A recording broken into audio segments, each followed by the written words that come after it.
Hello, my name is Ethan, and welcome back to another episode of Path of Exile, Metamorph League. In this episode, this one is going to be, I'm gonna call it, can you use Delirium Orbs on Blighted maps? Because I'll start it off with the greatest info of everything, okay? So right here, somebody, Mo Fantasy, asked, can you use the orb on unique maps?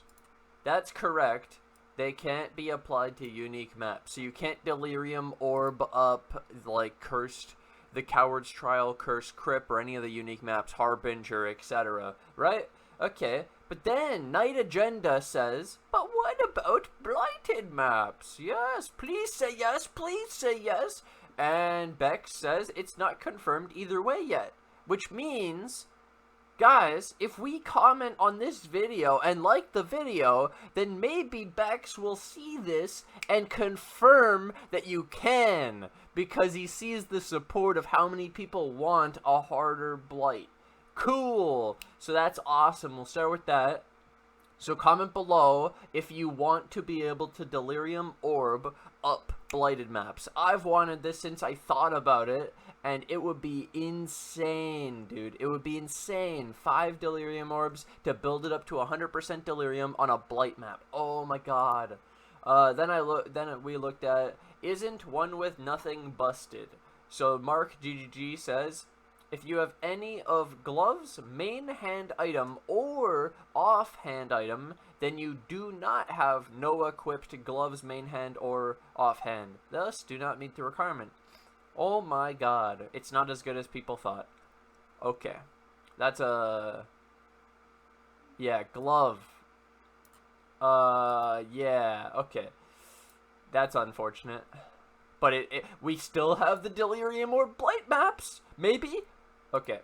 There are many cluster jewels to reveal. Here's one. Notable medium cluster jewel adds 5 passive skills. This is the part I was talking about. It adds 5 passive skills. When you pick this, you're not choosing it over things on your skill tree. You're getting an extra 5 passives. So you gain passives. Added small passive skills grant 10% increased damage while affected by a herald. Wow. One added passive skill is Self-Fulfilling Prophecy. Self-Fulfilling Prophecy. 1% to crit strike chance of herald skills. 25% to crit strike multiplier if you dealt a critical strike with a herald skill recently. Wow, that's so cool. It's all herald stuff. I like it, I like it. They're showing herald support. Again, we got the Cry Wolf Notable. Adds a buff to your war cries. Maybe people use war cries. Well, I know that I think they use, like, what is it, Enduring war cry to get endurance charges in Jug. I don't remember the name. 6 passive skills. Added passive skill, 15% increased Warcry buff effect, and then Cry Wolf, and it's increased Warcry duration, and you have Warcries count as having 10 additional nearby enemies? 30% increased Warcry buff effect? Holy shit, that's like actually good. 10 enemies for free is massive, because that's one of the problems with these things, is requiring enemies. It's the same thing I said about Leech. Imagine this said, Leech counts as you have 10 enemies. Like, you're always hitting enemies for Leech. Oh, that'd be insane. Consistency is key in this game. There are many cluster jewels to reveal. Here's one. What is this? Oh, it's the one I looked at. Okay. Oh wait, these were for something else. What was this for? It's some added clarification on cluster jewel themes and mod types. Okay. So, does the jewel small node bonus increase damage while affected by a herald? This is in regards to the first one. He says, affect what notables can appear on it. I think all examples shown so far had minors and notables share a common theme, but that might just be made this way for the sake of good teasers. Yes, some notables fit multiple different categories, but every notable is restricted to a certain set of small nodes. Okay, so it's not always going to roll full Herald like this, and this is a disgusting one as an example, but it's still going to roll in a category, in a certain restricted small set of nodes. Okay, that's nice to know, actually. That's huge. And then, so the adds 5 passive skills and 10% increased damage on small passives. Those are implicits on the jewel with the one added passive skill is self-fulfilling prophecy. That's an explicit, well, prefix or suffix in this case, yeah, I guess. So you could add, augment, and then regal the medium cluster to add 2 more mods?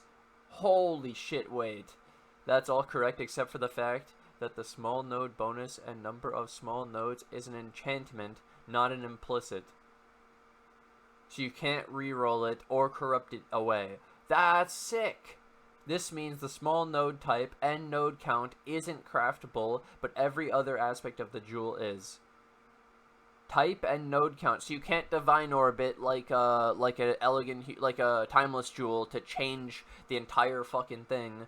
You're only gonna be able to change the small mods because they're explicits, which would be rolled with, well, I guess you can maybe roll a number if they have a variant, so let's say 20 to 30 crit strike multi, you could get maybe, you could roll the numbers like that, maybe it'll still have numbers for Divine Orb, but then you could also, like he's saying, maybe use augments, regals, and stuff.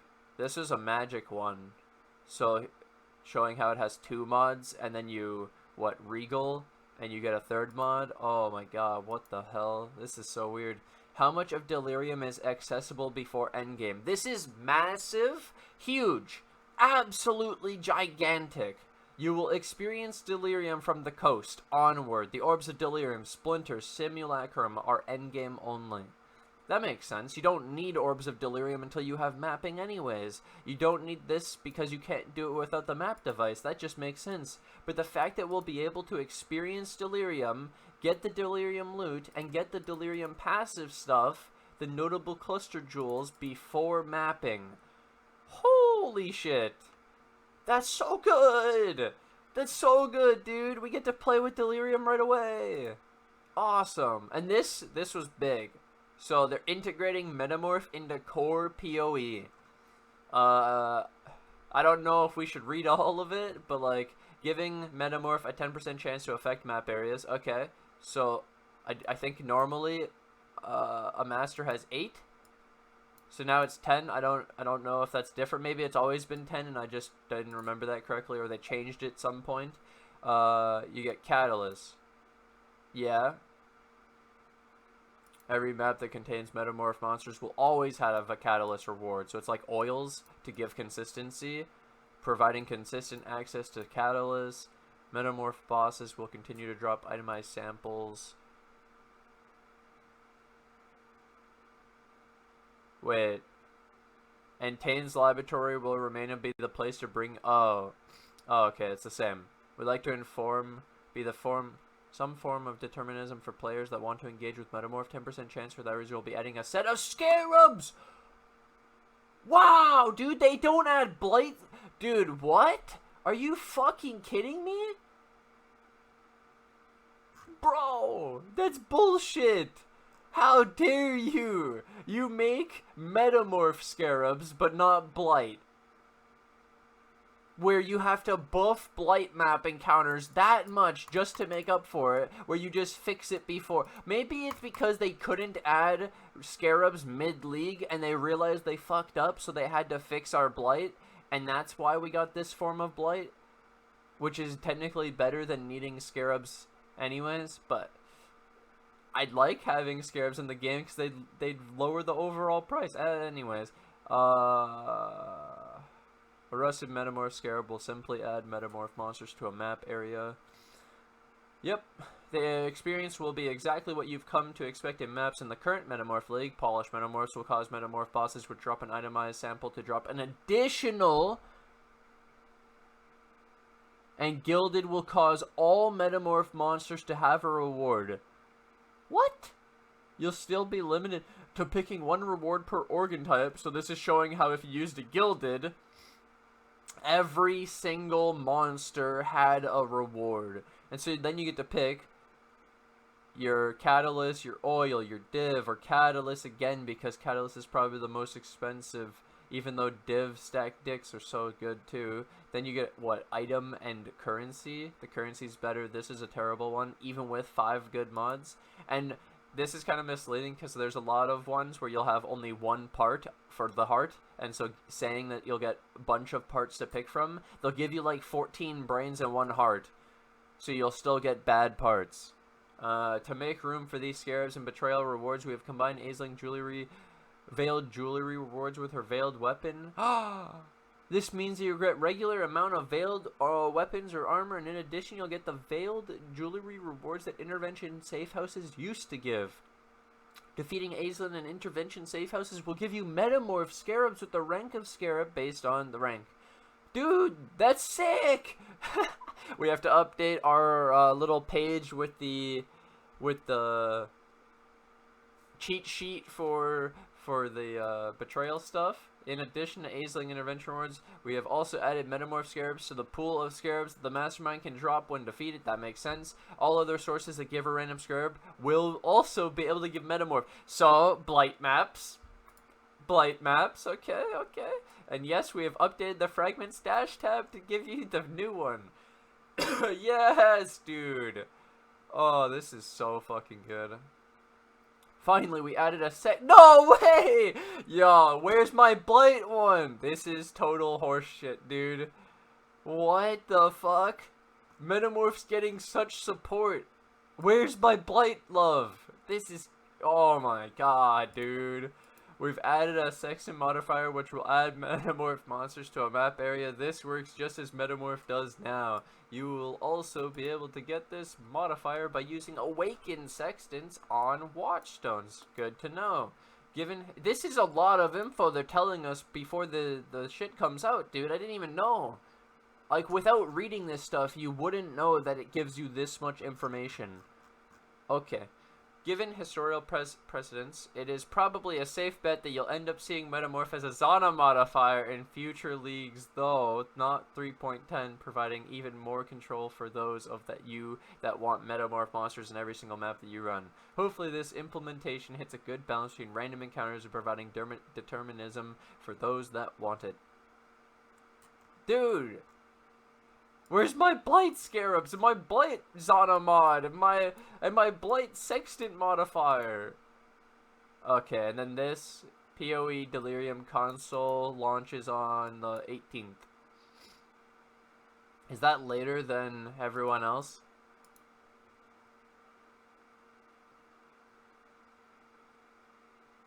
What? They get it 5 days later? Really, dude? Feels bad. So, it's slightly different than usual on the console, and that's why this is happening.